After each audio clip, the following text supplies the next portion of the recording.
আমাদের কি সৌভাগ্য হবে না শ্বশুরবাড়ি যাওয়ার? আক্ষেপ অবিবাহিত যুবকদের। রাত পোহালে জামাই ষষ্ঠী, সেই উপলক্ষে তোড়জোড় শুরু জামাই থেকে শ্বশুরদের।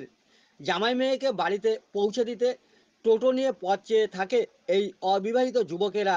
তাদের টোটো করে ষষ্ঠী করতে শ্বশুরবাড়িতে আসে। লেখাপড়া জানা শিক্ষিত যুবকরা চাকরি না পেয়ে রুটি রোজগারের পথ বেছে নিতে হাতে তুলে নিয়েছে টোটো। বেশিরভাগ মেয়ের অভিভাবকরা চাকরি করা ছেলে জামাই হিসাবে বেছে নেয়।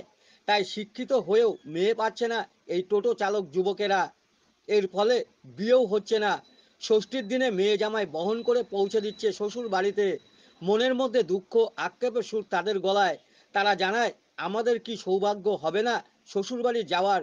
এই রকম প্রশ্ন দুয়ারে অবিবাহিত যুবকদের। দাদা, আমাদের সমস্যাটা হচ্ছে যে আমরা এই টুকটুকি চালিয়ে খাওয়া, মানে আমাদের সংসার চালানো হয়। আমরা এই শিক্ষিত অবস্থা হয়েও, শিক্ষিত থেকেও আমাদের এখন ভ্যান চালাতে হচ্ছে। তো চাকরি বাকরি নেই। তো এখনকার বাবা মায়েরা তো প্রত্যেকেই চাই চাকরিজীবী একটা ছেলে। তো আমাদের সেই ক্ষেত্রে আমাদের মেয়ে আমাদের কপালে আর কি জুটছে না বললেই চলে।